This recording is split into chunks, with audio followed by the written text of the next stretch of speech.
If you enjoy what we do, please support the channel by giving the video a like.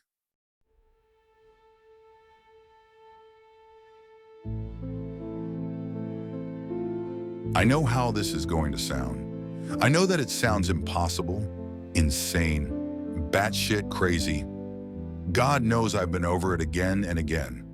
I've thought of every possible explanation, but I've come up empty every single time, which means that what happened really did happen. I need you to believe me. I know it won't change much. What happened, happened. There's no going back or changing that. But I still need someone to believe me.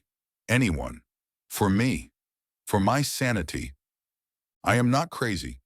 This might be my last chance to tell anyone what happened. Tomorrow I'm going into the attitude adjuster, as they call it here, and no one is ever the same when they come back out of that room. I probably won't even be able to remember my own name, much less the crazy shit that went down 7 months ago. So I'm writing down everything in this little book. Call it a journal of sorts. I don't know if they'll actually send it to you like I asked, but I have to try, and I have to hope that they will. Don't feel guilty after you've read it. You wouldn't have been able to change anything. You wouldn't have been able to help. This is for me. Closure. I hope it reaches you, though. It started when I moved to that new place in the old part of town. Remember how excited I was? God, if I'd only known. But at the time, it was my second chance. My last chance. I had a new job, my debt wasn't as crippling, and I was sober for the first time in 3 years. Katie had even said that if I stayed sober for 6 months, she'd let me see the kids over weekends.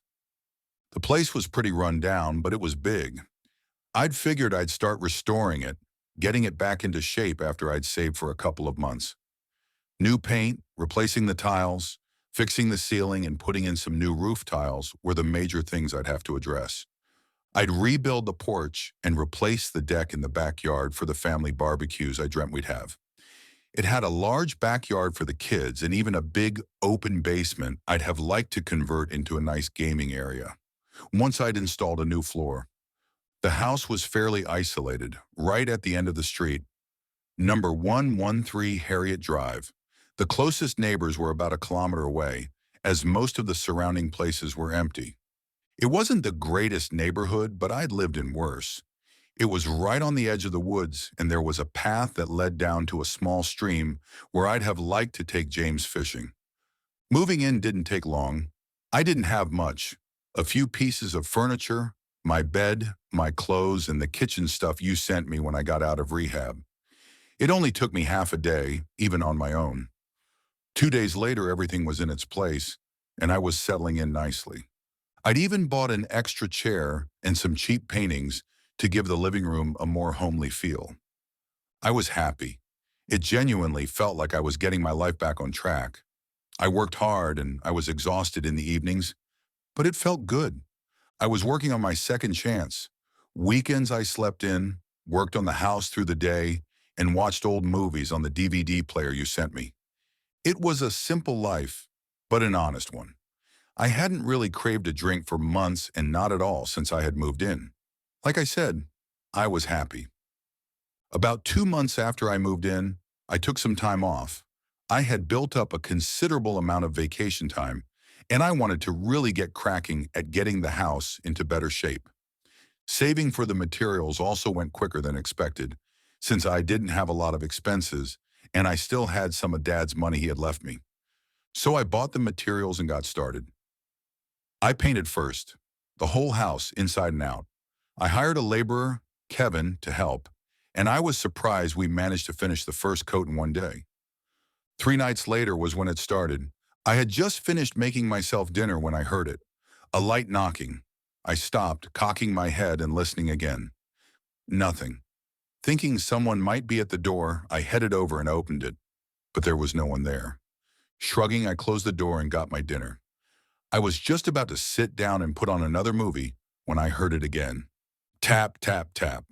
This time I could more or less pinpoint where it was coming from, and it sounded like it was coming from down the hall. Setting my dinner down, I walked down the hallway, straining to hear the knocking again. I was just passing the basement door when I heard it again.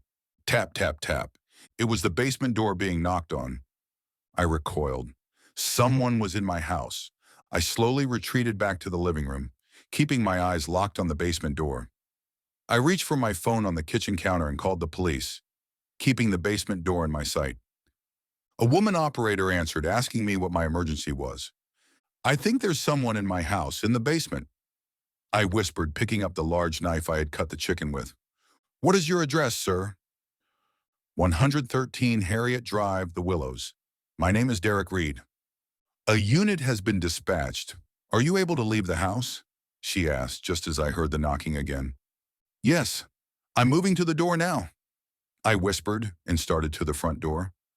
Moving slowly, I tried to keep the basement door in my sights for as long as I could, and when I couldn't anymore, I sprinted to the door, ripped it open, and jumped down the dilapidated porch. I stopped at the street, turning to look at my house. With the door standing ajar, it almost looked like a great monster was about to devour me. A chill ran up my spine at the ominous thought. "Sir?" the operator asked. "Yes, I'm outside. I'm standing on the street." "Okay, a unit was only a few blocks away. They should be there any second. Please wait for them." She had barely finished her sentence when I saw a police car turn the corner up the street, heading in my direction. The car pulled up and two officers got out, a young woman and an older man. "Are you the one who called, sir?" the woman asked, quickly summing me and the house up. "Yes, there is someone in my basement." "Okay, sir, please stay here," she replied, and they started toward the house. "It's the third door on the left." I called after them, and she raised her hand in thanks. They stopped on the porch, pulled their weapons, and entered the house. A few minutes went by, and I nervously watched the front door, every now and then scanning the area in case the intruder had managed to elude the police and make a run for it. Soon the officers emerged from the front door. The older officer was talking into his radio, and the woman approached me. "It's all clear, sir. There is no one in your house." I was relieved, but also embarrassed. "Are you sure? Did you check everywhere?" Patiently, she nodded. "There is no other exit from the basement except the door, and all the other windows and doors in the house are closed and locked. Sir, I'd like you to please put the knife down." Looking down, I was surprised to see I was still clutching the knife. I was gripping it so tightly that my knuckles had turned white. I dropped the knife on the sparse grass of my front lawn. Looking up at the officer, I saw her eyebrows were raised. "I'm sorry, I guess I was really scared. I just grabbed it. God knows what I thought I would do with it." I ran a shaky hand through my hair. "That's okay, sir. Why don't we go inside and you can tell us what happened?" We went into the house, and I was somewhat cautious. Looking down the hall, I saw that the basement door was open. The officer placed the knife which she had picked up on the counter. I took a seat in front of my cold dinner, and the two officers stood opposite me. "Tell us what happened." I identified her as Julie Rossi by her name tag. The man was Greg Rickards. I took a deep breath and told them about the knocking. Officer Rickards raised his eyebrows. "So you heard a noise coming from your basement and called the cops?"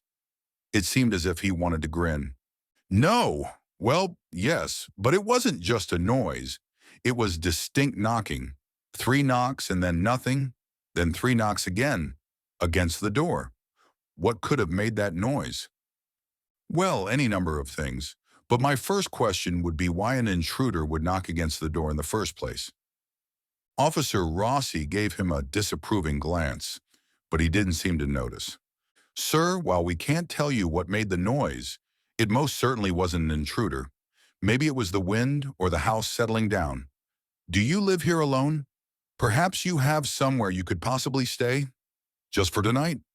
No, that's okay. I'll be fine. Thank you for responding so quickly." I walked them to the door, and I actually heard Rickards chuckle as they crossed the lawn. "Asshole." Closing the door, I turned and rested my head against the door. Taking a deep breath, I crossed the living room and made my way down the hall. I stopped in front of the open basement and looked into the darkness. Nightfall had come pretty quickly, but the basement was a dark place to begin with. I flicked the light switch for the basement and waited as the fluorescent light bulb slowly flickered into life. Taking another deep breath, I started down the stairs. The old wooden stairs creaked loudly as I made my way down. Everything was the way I remembered it. Nothing seemed out of place or odd. Shaking my head a little, I walked back upstairs. I switched off the light and pulled the door shut. And just as the door latched, the knocking came again. Loud and clear. There was no mistake. I jumped back from the door, slamming into the opposite wall. How? What? What the fuck? I was just down there. There was nothing there. The knocking came again, this time much louder than before. And then it was followed by a giggle. It sounded like a child, maybe a girl. Without thinking, I jumped forward and yanked open the door. There was nothing. I stood there, utterly flabbergasted, gripping the door and panting like a wild animal. Slowly, I closed the door and immediately the knocks came again. Before the third knock fell, I opened the door and was met with the same sight as before. Nothing. Even the knock had been cut off. I slammed the door and backed away into the living room. Collapsing onto a couch which had a good view of the basement door, I groaned a little out of fear and frustration as the knocks started up again. It seemed the pauses between knocks were random. Sometimes it was seconds and other times it was minutes, but it was always 3. Every now and then I could hear, or thought I could hear, a little girl giggling. What the fuck was going on? What was doing that? What I wanted to do was get out of the house, but I had nowhere to go. The knocks were freaking me out, but the laughter was pushing me to the point of absolutely losing my shit. I could have gone to a motel, but then what? I had bought this place. I couldn't stay in a motel indefinitely. Call someone. Who? Katie? Kevin? And say what? I got up and moved to the door. I opened it and then retreated back to the living room again. I waited for almost 5 minutes, but nothing happened. So the knocks only happened when the door was closed? I stood up and retrieved my cold dinner. Hungrily I ate, continuing to eye the doorway to the basement. Placing the dishes in the sink after finishing, I also drank a glass of water. It had been almost half an hour since I had opened the door, and there had been no knocks since, and no giggling. I was feeling a little relieved, but apprehensively so, as if it was too good to be true. I gathered my phone and headed to my upstairs bedroom, making sure to never turn my back on the basement. Running the last few stairs in the short distance to my room, I quickly turned and slammed the door, locking it for good measure. I had left almost all the downstairs lights on, but had decided that this was a necessity. Breathing a sigh of relief at being seemingly safe and secure, I went about my pre-bed business. It was still early, but I was tired, and besides, I didn't want to be downstairs. I got into bed and grabbed the book I was reading, planning to read for a few minutes and then go to sleep. But I must have fallen asleep almost instantly. I woke to a bright and warm morning, and for a few moments I had forgotten about the weird events of the previous night. I stretched and yawned, but mid-yawn it came back to me. I stopped and then actually laughed out loud. In the bright morning sunshine, the curious knocking and giggling didn't seem nearly as scary. I mostly convinced myself that it didn't happen at all and that it had been the work of my overtired imagination. You called the cops? Well, yeah, that was embarrassing. I got out of bed, planning to go down and make myself a big breakfast, when I noticed that my bedroom door was open. I stopped mid-stride. I locked it last night. I stood welded to the ground, suddenly as cold as ice despite the warm morning. I nervously glanced around the room and spotted footprints. They were small, barefoot, and human. It could only have been left by a child. They were pitch black, as if whoever left them had walked through tar. They made their way in through the door and up to the side of the bed. They then turned around and headed back out the door.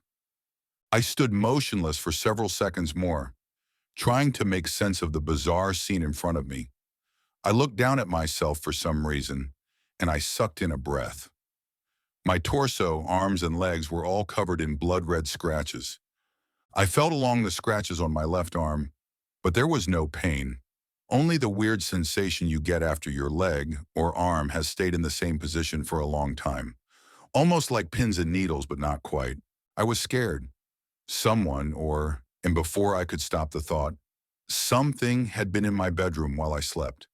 Someone had managed to open my locked door, come into my bedroom and do something to me while I slept. Slowly I crept forward, deciding to follow the tiny black footprints. They led away from my door and down the stairs. I followed, first gazing down the stairs for a few moments before taking the first step down. The black footprints never diminished, as they would if you stepped in mud and then walked a few steps on.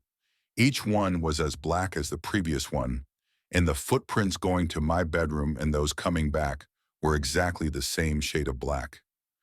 I reached the first floor landing and saw that the footprints led to the closed basement door, the same basement door that I had left open the night before. Fear had completely enveloped me, but curiosity drove me forward, and before I could talk myself out of it, I had opened the basement door. I switched on the light, and I could clearly see the footprints coming up the stairs and then going back down again. My feet seemed to have a mind of their own, for they started down. My breath was coming in quick gasps. The basement was stuffy, which was nothing new, but there was an underlying smell in the air. A rotten smell. The smell you would get down by a creek or swamp. I was positive I had not smelt it the day before. Reaching the basement floor, I saw where the footprints had started and where they stopped. They led to the middle of the room and then vanished. I stood staring at the spot where they had started and stopped. There was nothing close enough which could be climbed upon, so that was no explanation. Suddenly the basement door slammed and the light went out at the same time. I screamed, literally like a girl. I tried to turn and run up the stairs, but in my rush I somehow tripped over my own feet. I went down hard and for a moment just lay there. My heart was pounding like a jackhammer, and my breathing was wild, but all else was deathly quiet. I could not see an inch in front of me. I was in absolute darkness. I was about to try to get to the stairs in a more calmly manner when I heard a shuffle behind me, roughly where the footprints had started and ended. I sat up and turned around. Another shuffle. This time it sounded like a wet footprint. A high-pitched moan escaped my throat and I caught my breath, somehow thinking that if I stay quiet, that whatever it was would leave me alone. A giggle came out of the darkness, a sound which caused tendrils of panic to run through my already tense body. "Derick!" came the sing-song whisper out of the darkness. "Come play with me, Derick." A cold and clammy hand gripped my wrist and I lost it. I ripped my arm away and sprung up, blindly scrambling toward and up the stairs. I stumbled again and almost fell back down the stairs. But finally I reached the basement door. I flung it open and tumbled into the hallway. Jumping up, I quickly slammed the door shut and collapsed against it. I heard another giggle coming from the other side of the door, and then 3 soft knocks. What the fuck was going on? A little girl? Was my house actually haunted? This shit doesn't happen in real life. "Get out of the house," a different voice in my head said. "Why are you still here?" it almost pleaded. But no, something strange was definitely happening, but I had nowhere to go. This was my home, and I was stuck with whatever was going on. Eventually, I got up and went back to my room. It was only then that I noticed all of the footprints were gone. I sighed. I had planned to phone someone, maybe the cops, but no one would believe me now without at least some sort of evidence. I quickly showered, deciding that it would make me feel better, and while drying myself, I saw that the scratches on my body were fading too, but a blue, almost black handprint was forming on the spot where I had been grabbed. It was a small hand, like a child's. I was exhausted and it was only 10 a.m. I decided to head out for breakfast to clear my head and to try and make sense of what had happened. I called Kevin to tell him that we wouldn't be working today and headed off to a cafe close to my house. I didn't have much of an appetite, but I forced myself to eat a considerable breakfast. And after a couple of cups of coffee, I was beginning to feel a little bit like myself again. I went through all of the events of the previous evening and that morning, and I could only come to 2 possibilities. Either my house was actually haunted, or I was going insane. Exiting the cafe, I noticed a bar down the street, and something awoke in me which I hadn't felt for a very long time. I had always called it the thirst. Heaven knows the things that had happened, or which I had imagined, were cause enough to sit down and have a nice relaxing drink. But it wouldn't just be one, would it? No, it wouldn't. Turning my back on the bar, I headed back to my car. I spent the day window shopping and eating something small at almost every cafe or restaurant I saw. I was wasting time. I didn't want to go home. I was on my way to the next eatery I had Googled when something occurred to me. Sooner or later, I would have to go home. Did I really want to get home at night? This made me stop, and I knew I would have to get home before dark. I sighed, said a small prayer, and headed home. Nothing was out of place. Everything was as I had left it, and all the lights were still burning. I was full from basically eating the whole day, so I decided to just head to my room. I first stopped in front of the basement door once again. I opened it quickly and flicked the light switch, and to my surprise, it came on. I debated about going down, but quickly scrapped that plan. I closed the door, leaving the light on, and headed upstairs. I locked the door again and moved the dresser in front of it. Looking at my makeshift blockade, I again pondered my sanity. I took another scalding hot shower and brushed my teeth. It was still early, but I was exhausted. I had just slipped into bed when 3 loud bangs erupted from downstairs. Not knocks, bangs, as if someone was slamming with an open hand against a door or window. I threw the covers off, but then froze. I listened and waited, and after a few moments the bangs came again. 1, 2, 3. This was followed by a girl laughing. Even the giggling has escalated, I thought. I reached for my phone on the table, but then paused. What if I called the police and they again find nothing? They would think I was wasting their time, or that I was crazy. Maybe you are, an unfriendly thought answered. Bracing myself with a couple of deep breaths, I got out of bed and walked to my bedroom door. I put my ear against the door above the dresser and listened, but I could hear nothing. Everything was deathly quiet. I was just about to move the dresser and unlock the door when 3 more bangs slammed into my bedroom door. I yelled out and fell back. The bangs made the entire room and windows shake, and a photo frame of the kids I had on the dresser toppled over. I crawled backwards toward the bed as another set of bangs rattled the door, and then another. The pauses between them were getting ever shorter until there were no pauses. It was deafening. A girl was screaming on the other side of the door, hysterical, maniacal screaming. The room shook and the windows rattled, and it seemed that the door would explode inward at any moment along with my eardrums. I pulled my knees up and hugged them, and soon I was screaming at the top of my lungs, pleading for it to stop. And suddenly it did. With tears streaming down my face, I waited for the next set of bangs. But they never came. It felt like hours went by before I could summon the courage to get up. Slowly, I moved to the door and listened. Again, all was quiet. Waiting several more minutes, I moved the dresser and unlocked the door. Peering out, nothing seemed out of place, except for a trail of small black footprints leading to and away from the door. The one picture I had hung in the upstairs hallway had fell from the wall and lay in a pile of broken glass. The other upstairs doors were all closed, just like they had been before I went to bed. I slowly stepped around the broken frame and moved toward the stairs, trying to look everywhere at once. Reaching the stairs, I stood there for several minutes, looking down. The footprints seemed to mock me. I realized I was still gripping my phone in my hand and debated once more if I should phone someone, anyone. But again, I struggled to come up with an explanation or a scenario where I wouldn't seem crazy. Surely the footprints would disappear again. Just go look. If you don't like what you see, get out of the house and then you call. Slowly, I descended the stairs. Everything was quiet. Reaching the first floor landing, I saw that all the downstairs doors were open, except the basement. Moving cautiously forward, I glanced into every room I passed, but saw nothing out of the ordinary. Again, I did not turn my back on the basement, but rather turned and walked backwards toward the living room. The living room was in disarray, with pictures and small ornaments on the floor, and even the small table I ate my dinner on was toppled over. I stood still for a moment, trying to figure out what to do, when 3 more knocks came from the basement door. They were soft again, like the knocks I had heard the first time. I turned to face the hallway and was just in time to see the farthest door just before the stairs slammed shut, and then the one next to it, and the one next to it. The doors slammed shut with a violence that seemed unreal, and I found myself retreating for the umpteenth time that day. The final door slammed shut, and all was silent again. But then the basement door clicked open. Slowly, painfully slowly, it swung open, its rusty hinges protesting.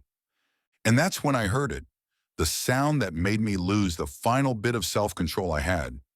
The basement steps creaking. Someone, or something, was coming up the stairs. At first I was frozen. I was absolutely terrified. I couldn't move or think or scream. I just stared at the open doorway to the basement. Another whimper escaped my throat and new tears started rolling down my cheeks.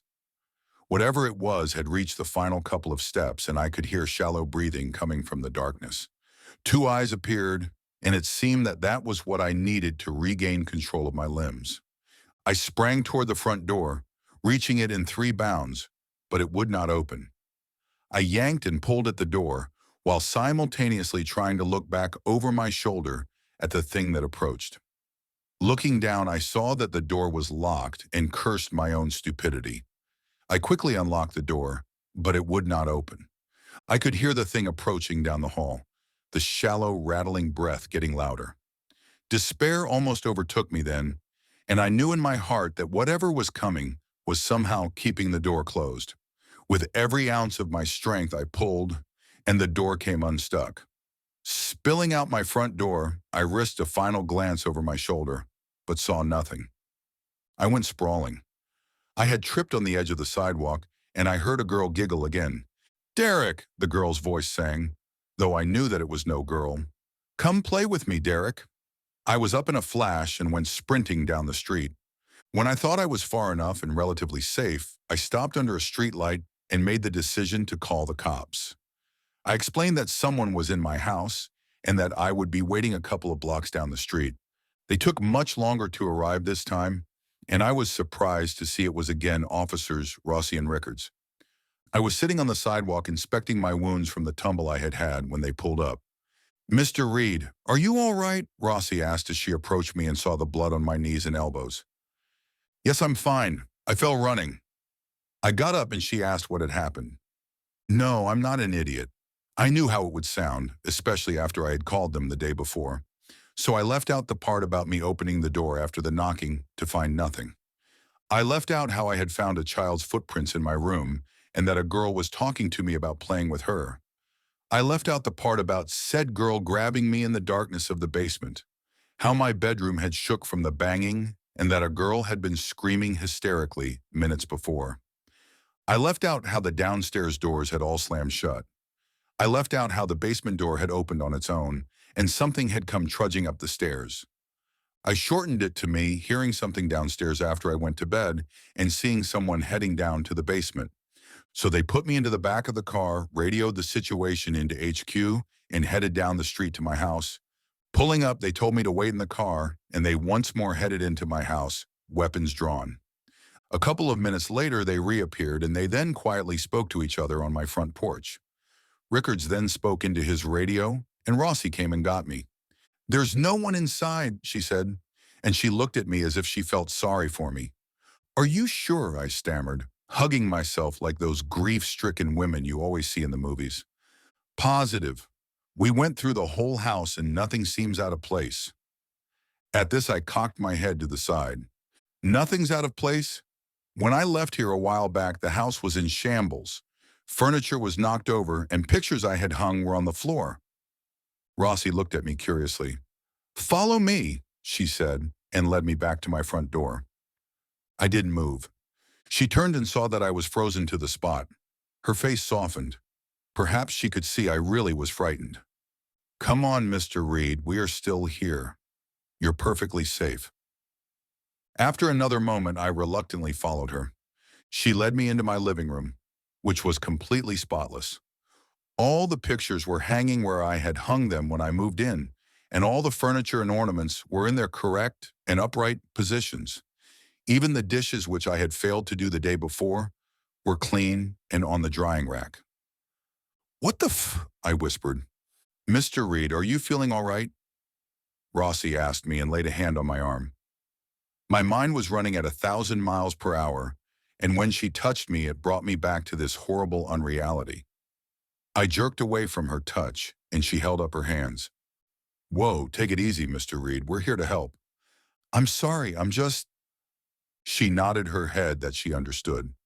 She sighed and looked me in the eyes. Mr. Reed, have you been drinking? She asked gently. What? No, I cried, having heard that question a million times before. What followed was never good.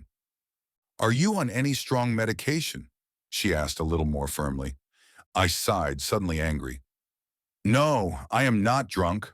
I am not on drugs, and I'm not crazy. I said a little more forcefully than I had intended. Okay, calm down. Rossi looked over at Rickards, who was still outside, and he shrugged. Sir, I would really recommend that you stay somewhere else tonight. You have obviously had a very emotional day, and getting out of the house, even if just for a night, might be a very good idea. I was about to protest, to tell her to go fuck herself, but then I saw the logic in what she was saying. Tomorrow would be a new day, and Kevin would be here to start on the second coat of paint. If something crazy happened again, at least I wouldn't be alone. You might be right. I'll go stay at a motel. Would you mind waiting for me so I can just throw a couple of things in a bag? I asked, genuinely not wanting to be alone for even a second in this house. She agreed, and I quickly headed upstairs. I noticed that the broken frame was somehow repaired and hanging on the wall again. I paused in front of it, a shiver running through me. Was I going crazy? I put on some clothes and threw some more clothes, my toiletries and a book into a bag. When I returned downstairs, they were waiting for me in the living room. Ready to go? She asked with a small smile. Yes, and thank you for waiting. I appreciate that. She smiled again and we headed outside. I locked up, thanked and apologized to the officers, and then got in my car. I headed to a nearby motel and checked in for one night. Walking to my room, I saw a bar across the street. Shaking the thought off, I entered my room and headed to the small bathroom. I splashed my face with water and looked at myself in the mirror. Was I going crazy? What was going on? A drink would help calm you down. I straightened, frowning at the tired-looking man in the mirror. It was not the first time I had a thought like that since I got out of rehab, but I was always able to brush it aside. It never had any real power over me. But this was different. It wasn't just the silly, weak voice that had tried to get me to drink after rehab. This voice had substance, power. I found myself actually considering it. A drink would calm me down. After what I had just experienced, or believed to have experienced, maybe a drink wouldn't be the worst thing in the world. And if I only imagined it, I was pretty much fucked already. I stared into the mirror for a couple of seconds more. No, you've been doing so well. Been sober for so long. Don't throw it away. I sighed. I walked over to the bed and fell down on it. I would not go for the drink I so craved. Switching on the TV, I found an old documentary about crocodiles and settled in, hoping I might be able to forget about what was happening at my new house, or in my mind. The night wore on. I couldn't shake the memories of what had happened earlier, and the more I thought about the police, the way Rossi had looked at me, the more I thought that I might have imagined it. Could it be? Could I have imagined everything? Was I going through some sort of psychotic break? A mental breakdown? Suddenly, I was back in my living room. I was standing at the kitchen counter again, staring down the hall at the basement door. Slowly, it creaked open. Fear overcame me, and I was paralyzed. I opened my mouth to scream, but nothing came out. A hand emerged from the basement, a black hand with inch-long nails. My legs gave in and I collapsed to the floor. A moment later, a great monster had stepped into the hallway. Its skin was black and wrinkled, like old leather. Large horns grew from its forehead and it had flaming red eyes and long fangs. It stood glaring at me, and a guttural growl rose from its throat. It sprang forward, moving as quickly as nothing I had ever experienced before. Bearing down on me, I cowered into a small ball and awoke as I fell off the motel bed. I sat up, taking in my surroundings. I was soaked in sweat and my breathing was heavy. Taking deep breath after deep breath, I waited until my breathing returned to a semblance of normality before getting up. I stood in the middle of the hotel room, indecisive. Fuck it, I said out loud. I headed out the door and across the street. It was a dive bar and it was empty, save for two men sitting at the bar. The Eagles were softly playing over the speakers, and the news was on mute on the small TV behind the bar. I walked up to the bar and the bartender came to take my order. He was a young man, early 20s, with a silly-looking goatee and an earring in his left ear. What can I get you? Double Jameson, neat. Coming up. He turned around and poured my drink. He served it to me in a tumbler and was about to move away again, but I stopped him. Wait. He turned around again. I drained the glass in a single gulp. The whiskey burned on its way down, but it was a familiar, comforting burn. Relief washed over me, and I immediately felt better. I gestured to the bartender with the glass to pour another. He smirked, but took the glass and refilled it. I savored the second drink. I sipped at it while going over the night's events again. Every drink was followed by another drink, and soon I was drunk. It was a comfortable feeling, one that I knew well, and I realized that I had missed it. The disturbing events of the evening didn't seem as important anymore, and the constant fear I had felt since those first knocks had melted away. I kept pouring the drinks down, not wanting the feeling to disappear. I awoke fully clothed on the bathroom floor of my hotel room. I had a crippling hangover. My head felt as if it would burst at any moment. Shame filled me almost instantly. I had thrown away my sobriety. Taking a moment to gather myself, I carefully got to my feet. Looking in the mirror, I saw vomit on my chin. I looked at the toilet and saw more vomit on and around it. Disgusted with myself, I flushed the toilet and immediately took a shower. Feeling a little better, I cleaned the bathroom and got dressed, popping a couple of painkillers I always kept in my toiletries bag.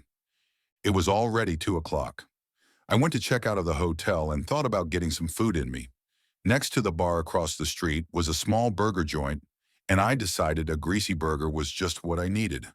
But when I sat down, I had entered the bar and was ordering a beer. I sat staring at the golden liquid bubbling away in front of me, and an internal war waged. You might as well drink it.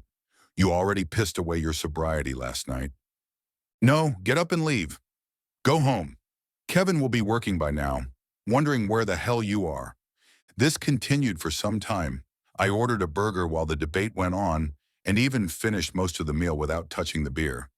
But the burger was really greasy, and the bun was dry, so I became very thirsty. At least that's what I told myself. So I took a sip, and then another. Soon the half-finished burger stood forgotten on the far side of the table, and I had finished 2 more beers. I had just started on my first whiskey of the day when my phone rang. Mr. Reed, where are you? Kevin. I just went out this morning for breakfast and a couple of things, but I got held up. I shook my head at myself, ashamed, but not ashamed enough to not take another sip. Oh, okay. He sounded distracted, almost upset or scared.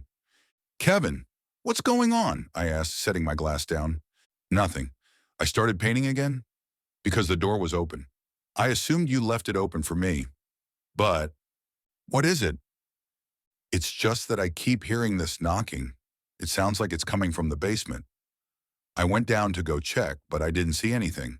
But it keeps happening, and I could swear I heard a girl laughing down there. My entire body went cold and my mouth dried out.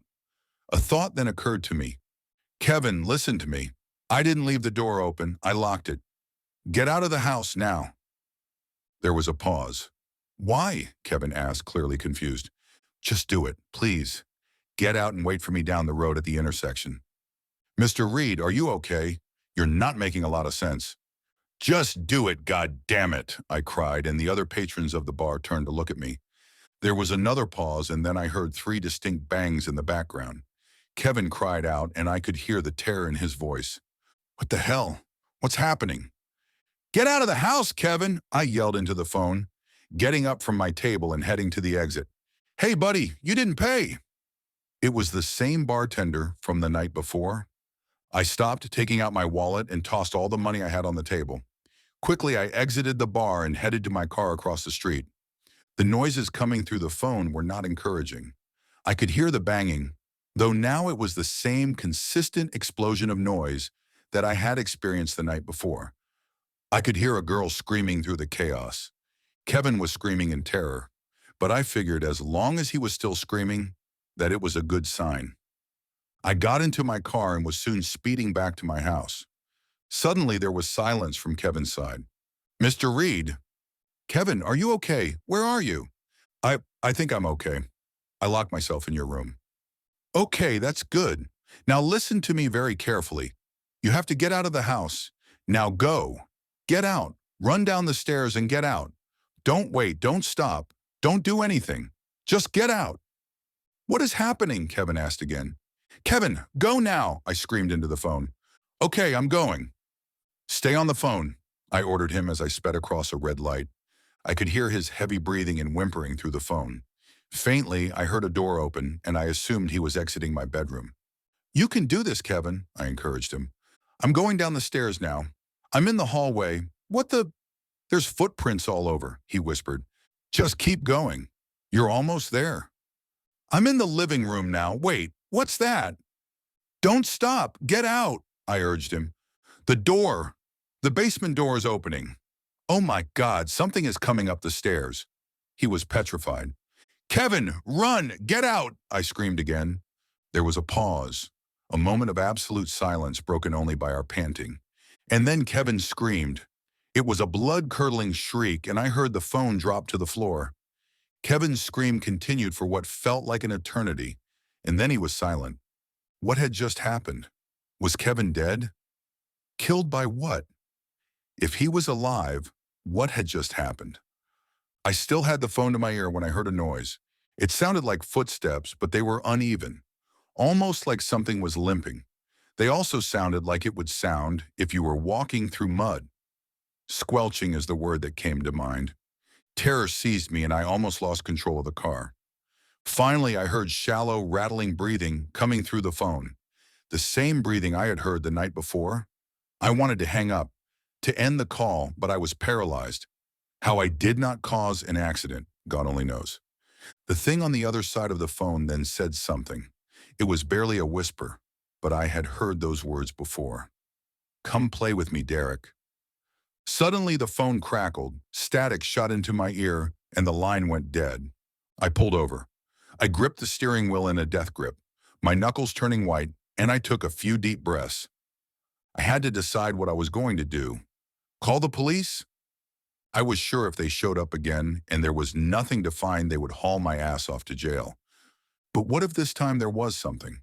I had to go check first, to make sure Kevin was okay. I pulled off again, and a couple of minutes later, I turned onto Harriet Drive. I slowed down and approached my house at a crawl. The front door was closed and all seemed quiet.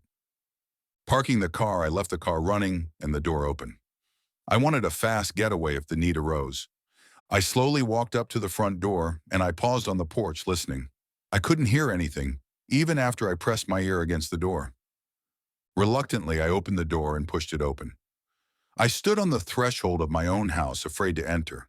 The smell of paint was clear, but there was a faint, swampy smell underneath it. Except for the painting tools leaning against one wall, everything looked exactly like I had left it the night before. There was no sign of Kevin. He had said he was in the living room, but I couldn't see him. Shaking my head at what I was about to do, I took a few tentative steps into my house. I still couldn't see Kevin anywhere. I took a few more steps and slowly the basement door came into view. It was closed. The front door slammed behind me with a force that caused the windows to rattle, and I screamed, "Fuck this, I'm out." I turned on the spot and ran to the front door, but again I could not get it open. This time it wasn't locked, and no matter how hard I pulled, yanked, and groaned, it would not budge. Without thinking, I grabbed the extender pole that we used to paint the high, hard-to-reach places and scrambled to the window. With all my might, I swung the pole into the window, but the pole bounced harmlessly off it. A gasp escaped my lips. "What the fuck?" I went to town on the window. I swung again and again, and each time the pole bounced off the window without leaving so much as a crack. I tossed the pole aside and lifted the nearest chair I was able, using all my strength to throw it at the window, but it had the same result. The chair crashed to the floor and a pile of broken wood as the window held firm. Panic took hold of me. I was trapped. Standing in the middle of my living room, I tried to think of something I could do. I had to escape. I reached for my phone, and as I punched in the emergency number, I heard it. Tap, tap, tap. A scream of fear, anger, and frustration burst from me involuntarily. Tap, tap, tap. Louder than before. Tap, tap, tap. The knocks were coming faster and faster, and I heard the girl giggling again. I pressed the call button on my phone. My eyes locked on the basement door. The operator answered, and I rambled off my address and that I needed help. Before the operator was able to respond, the phone was ripped from my grasp by an unseen force and flung against the wall where it shattered into pieces. I whirled around like a madman, trying to see everywhere at once. Tap, tap, tap. The knocks drew my attention back to the door. I waited, panting. Then the bangs came again. It emanated from the house itself this time, and it was deafening. Bang, bang, bang. Soon the pauses had disappeared as before, and the house was shaking and roaring.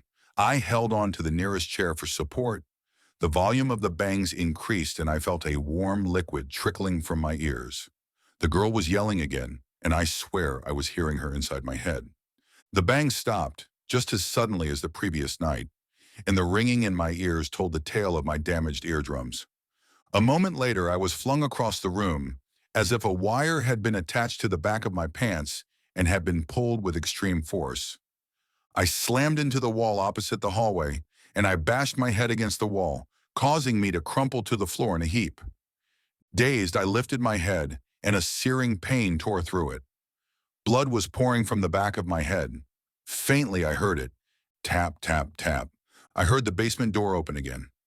I was directly opposite the hallway, and I had no line of sight on the door itself. Groaning, I tried to get to my feet, but slumped back against the wall. Again, I heard the creaking of the basement stairs as something ascended.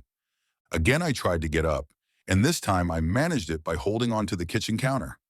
I heard the top of the stairs creaking, and this was soon followed by shallow, rattling breathing. A giggle came from the basement as I staggered for the front door again, using the furniture to support me, completely forgetting that I had tried the door already. Reaching the door, I collapsed against it. I tried getting it open from the floor, but it wouldn't budge. I heard the footsteps reach the top of the basement and turn toward the living room. The steps were uneven, as if it was limping, and it sounded as if it was walking through mud. I gave up on the door. It seemed that there was no escape. I tensed as the thing neared the corner and pulled myself into a ball. Finally, the thing turned the corner, for that's what it was. A thing. It was not of this world. I saw a very pale, almost white figure rounding the hallway corner. It looked like a little girl of about 9 or 10, frail and thin. Snow-white hair topped a sunken, haggard face. Its mouth was open as if it was trying to suck in all the air it could, and yellow, rotten teeth protruded from behind its blue lips. But the worst thing was the eyes. Pitch black eyes stared back at me. There was no white to be seen in those eyes. No pupils, only solid black. There was only one emotion in those eyes. Hate. Pure hate. Those eyes seemed to look into me, and a coldness I had never known before washed over me, causing my body to go limp and to untangle from the ball I had retreated into. My bladder let go and urine streamed down my leg. I could not look away.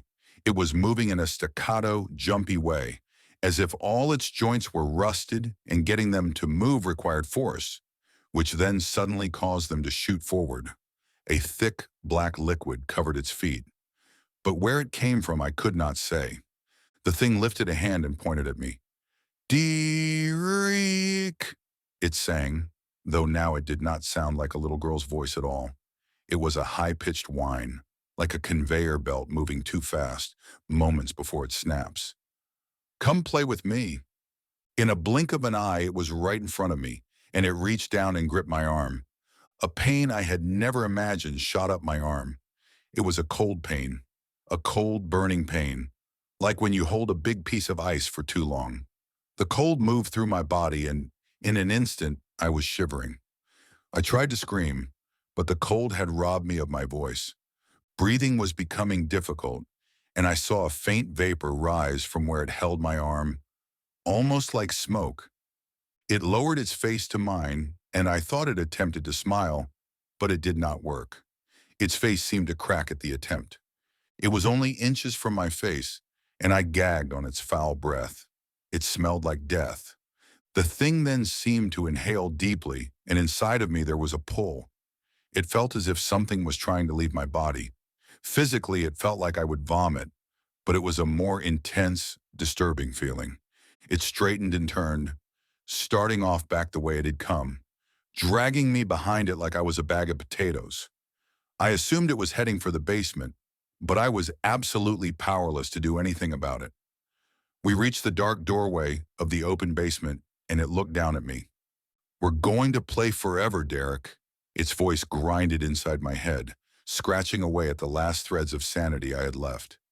A bang on the door behind me interrupted the thing, and it let go of my arm.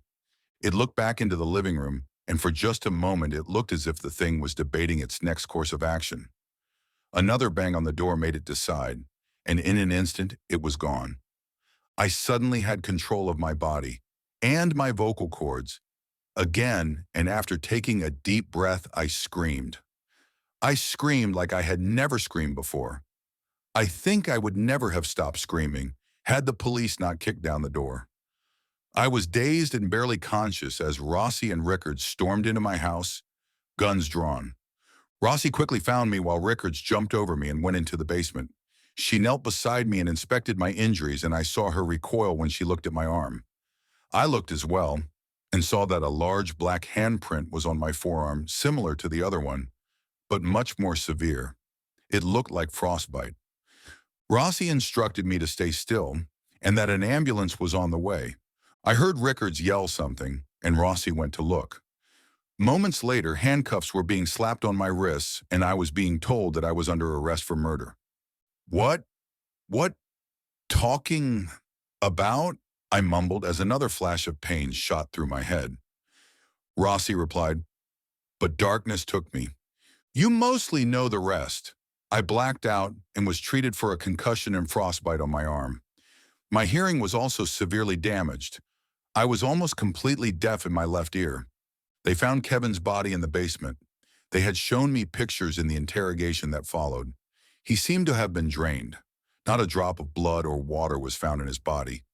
He looked like a mummy. It was like he had been sucked dry. They charged me with murder. I don't really blame them. I had a shit ton of alcohol in my system from the night before and had been drinking that very day. What were they supposed to believe? Although whenever I brought up the question of how I killed him, how I would have drained them, they only mumbled softly about an accomplice. The marks on my arm were also explained by that same excuse, as was my damaged ears. Basically, they didn't know what the fuck happened, but they sure as shit didn't believe my story. When they realized that my story wasn't going to change, that I wouldn't slip up because I truly believed what I was saying, they transferred me to the psych ward, and soon after that, the mental hospital where I currently reside. I don't know what I expect you to do with this story, even if you do believe it. I think I just needed to tell it to someone other than the cops or head doctors. The one thing I do know is do not go into that house. I can hear them coming to take me to that room, so I don't think we'll speak again. I didn't kill Kevin. If you believe me about nothing else, please believe that. I'm sorry about everything. I love you, sis.